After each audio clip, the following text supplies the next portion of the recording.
Hey, this is Galan with the Dtalks podcast, bringing you another episode of Big Man's Battle of the Bulge. As you can see, I am back in the pony room, aka my daughter's room. I'm going to be working on a guitar while I'm doing this, so I'll probably be looking down a lot. I know that's not the professional YouTuber way of doing things, but figured I would give you guys an update while I worked on this. Ended up trading a guy for this Fender Stratocaster. Fender Strat, if you're not familiar with guitar, it's one of the more iconic guitars. It's one of the ones you'd recognize. It's this really cool teal green metallic with this pearloid pickguard. The guy put a custom pickup in, and I don't know if you can see, but the top screw hole is missing the screw. So I'm going to dig around in there to see if the spring is in there. So that way when I get the replacement screws I've ordered, I can put that in there, raise it up and get it sounding good. I've talked about it on the podcast, and I think I may have mentioned it on here, but music is a big part of who I am. It's one of the hobbies that I have. It's something that has saved me in times of darkness, to sound like a cheesy cliche. It's something that just from an expressionist standpoint, it's what I do to when I'm upset or sad or depressed or whatever. I will play music, write songs or whatever. Well, the funny thing is, when it comes to Stratocasters, I'm actually not a Strat fan.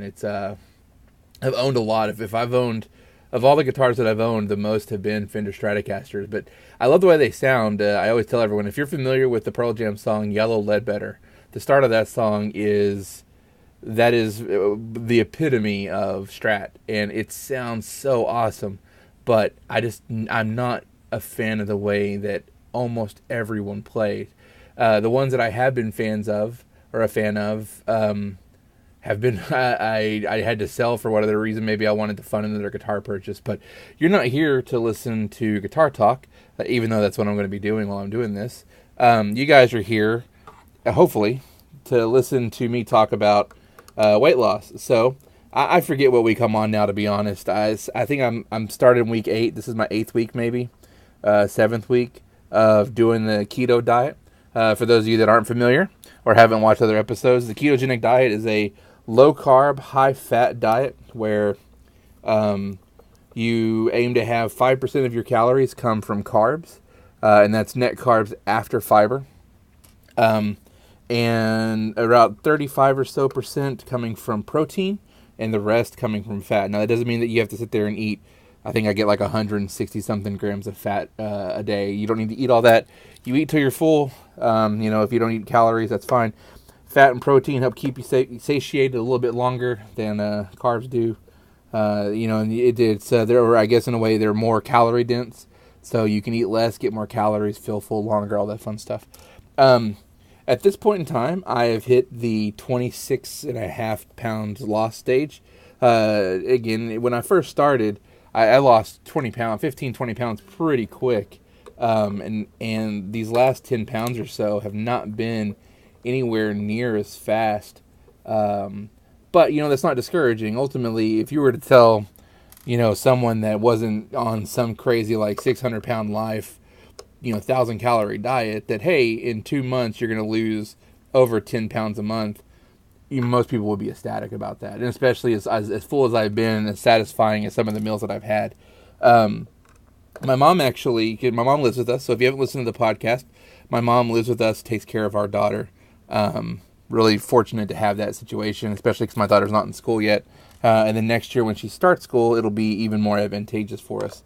But she found a keto chocolate cake recipe that she made.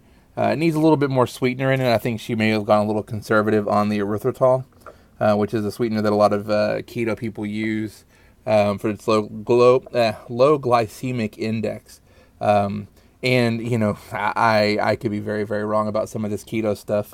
And I'm sure someone would love to put me in my place if I were. But, it's not as sweet as, regular cake, obviously. It doesn't have the same consistency because it doesn't have flour. But it's just one of those things in a long line of replacement foods I'm at the point now where, I'm trying to experiment to find foods that I might sub in for things that I'm missing, things like cake, bread, everything. That I feel better. I'm not getting the most sleep, so that is one of the side effects. Sometimes people talk about insomnia, or they don't sleep as hard, or whatever it might be. I might be experiencing some of that. I still fall asleep like a baby. My head hits the pillow, and I'm out in like 5 minutes.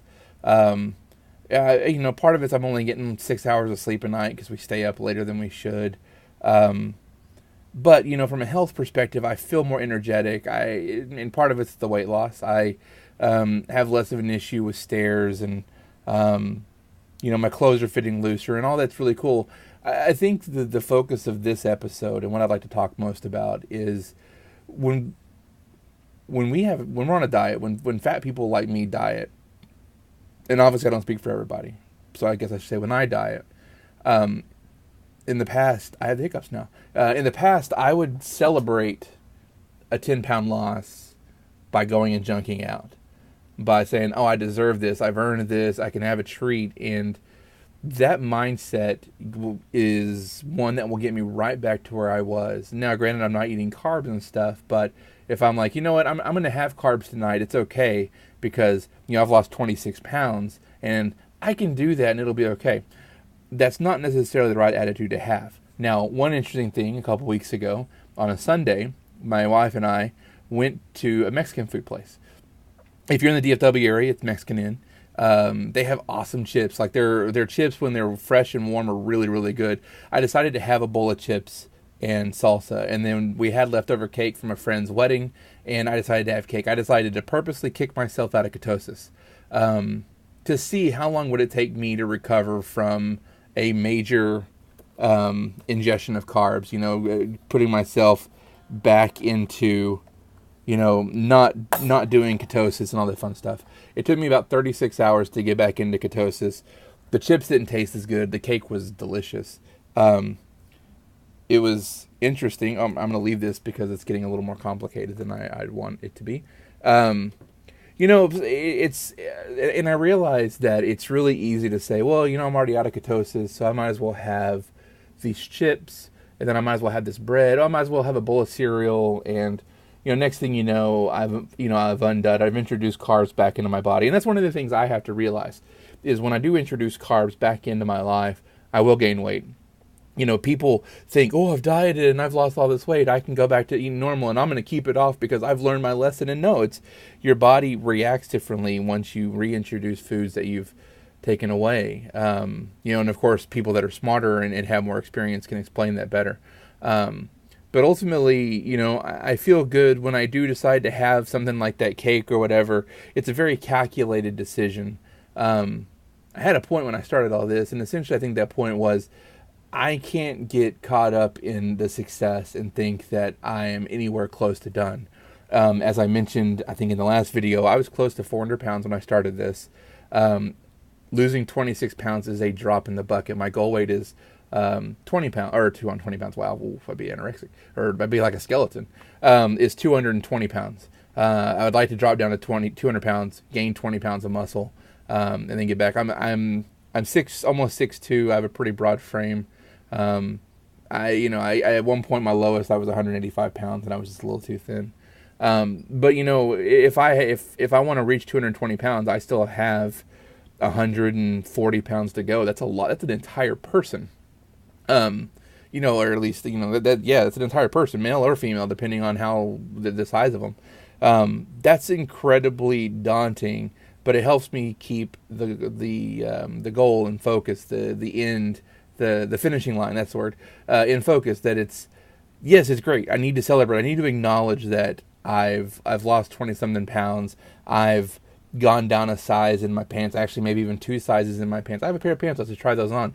I've gone down a size in my shirts. This is a 3X shirt. I haven't worn a 3X shirt since 2009. It's actually comfortable. I need to acknowledge all of that, but I don't need to get caught up in that. I need to say, yes, it's great that I can do that, and I need to move on and keep my goal in focus, because I got here through a long series of decisions. It wasn't an overnight thing, and it's not going to be overdone in an overnight fashion. It's not going to be undone because I lose 20 pounds or 25 or 30 or 50 pounds. I have to keep marching. I have to keep focused. And I have a great support system. My wife is all for it. People at work have noticed and have commented. Friends, it's important to have that support network and have those people that are at least along the journey, if not on the journey with you. And that's what I want to be for you guys. If you need any kind of support, you want to talk to somebody, email me at galan@dtalkspodcast.com. That'll go to me. I'll read it. I'll answer it. I'll respond. I check my email way too much. Email us at dtalkspodcast.com. Maybe you like the other host more. I wouldn't blame you. I'm my least favorite host. If you have questions about keto, if you're overweight like I am, or worse or less or whatever, and you want to vent to somebody who is going through something similar to what you're going through, reach out to me. You don't think that you're alone in this, because you're not. You can't think you're alone, otherwise you will get overwhelmed and you'll be right back into your comfort foods that help get you where you're at. So be sure to check us out at dtalkspodcast.com. Go to Facebook or Twitter at Dtalks Podcast. We're going to be unveiling a new logo that just kind of update that says The Dtalks Podcast instead of Dtalks, Dad Talk About Life, Kids, and Stuff. It'll have the words The and Podcast added. Starting in November, we're going to be on Vocal Now. So it's VOKALNOW.com. If you're from the DFW area, if you remember the Zoo, which was a classic rock station, Vocal has revived the Zoo. It's available streaming on their site. We're going to be joining that network in November, and we're making a move to 30-minute weekly shows. So there will be some changes. It'll be a little bit different than the Dtalks of the past year, but you'll get a weekly dose. We'll still be doing Patreon content. So for $2 a month, you can go to patreon.com. It's patreon.com and sign up for $2 a month. Get access to all of our bonus content, all the flubs and extra segments we might do. So like us, support us, follow us, listen to us on Vocal Now once we get there. Give us feedback. If there's something that you want to hear, be sure to shoot us a message. You can find us on iTunes. We will continue to release the episodes on there, so you should be able to find us. Leave a 5-star review. That would help us help us with the visibility on the searches. But again, primarily, go support Vocal Now. It's really cool that they revived a Dallas radio icon. You can listen anywhere. They have the Zoo. They have the Fuzzbox, which is like an alternative station. And then they have some other programming on there too, especially with some Dallas personalities you may or may not recognize. So I appreciate you listening. This has been the longest episode. I read something about YouTube algorithms and over 10 minutes making things more visible or whatever. So I'm just going to ramble for a bit. If you like, if you like hearing the random stuff from the host, be sure to check out Joe's Journeys. It's also on our channel. Hashtag Joe's Journeys. There's a playlist set up. I'm trying to keep up with that. And thanks for your support. Thanks for listening. Thanks for following me on my weight loss journey. And I hope you enjoyed it. And I'll talk to you next time. Thanks so much. I think this is how you turn it off. No, it's not. Okay.